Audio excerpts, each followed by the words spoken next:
సామాన్యులకు ఇబ్బందులు లేకుండా ఆరోగ్య భద్రత తీసుకురావాలన్న ఉద్దేశంతో రాష్ట్రంలో ఎక్కడైనా రేషన్ తీసుకునేలా చర్యలు చేపడుతున్నట్లు ముఖ్యమంత్రి చంద్రబాబు పునరుద్ఘాటించారు. మంత్రివర్గ సమావేశ వివరాలను వెల్లడించిన ఆయన ఏదైనా ఇబ్బందితో నిత్యావసర వస్తువులు 1 నెల తీసుకోకపోతే తర్వాతి నెలలో 2 నెలల సరుకులు అందిస్తామని చెప్పారు. రేషన్ డీలర్లకు కమిషన్ పెంచుతున్నట్లు వెల్లడించారు.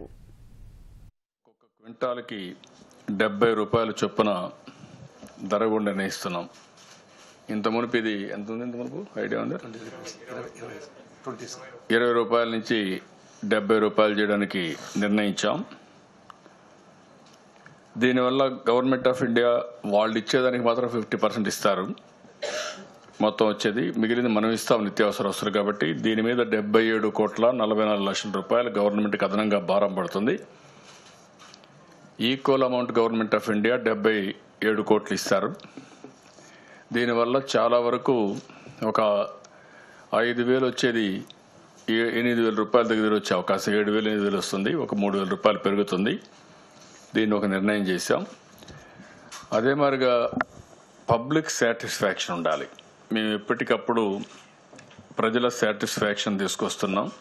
మిస్అప్రోప్రియేషన్ జరిగిన వచ్చినటువంటి వ్యక్తులు ఎవరైనా కానీ బెనిఫిషరీస్ వస్తే వాళ్ళని కొంచెం చులకనగా మాట్లాడడం, కేర్లెస్గా బిహేవ్ చేయడం అలాంటివి చేస్తే కూడా దే ఆర్ యువర్ కస్టమర్స్. వాళ్ళ వల్లనే మీకు ఆ ఫేర్ ప్రైస్ షాప్ ఉంది. ఆ విషయం గుర్తుపెట్టుకొని మెరుగైన సేవలు గౌరవపరంగా వాళ్ళు నిర్వహించే బాధ్యత ఉండాలి.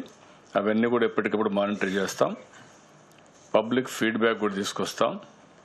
అవసరమైతే 4-5 రోజుల్లో ఎవరు కూడా క్యూలో నిలబడుకునే పరిస్థితి లేకుండా వేరియస్ ఇష్యూస్ ఆలోచిస్తున్నాం.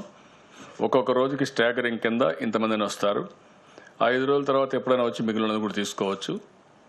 వేరియస్ అప్రోచెస్ ఆలోచిస్తున్నాయి. ఎవరికి ఇన్కన్వీనియంట్ కలగకుండా ఇప్పుడు కొత్తగా ఒక సిస్టమ్ పెట్టాం.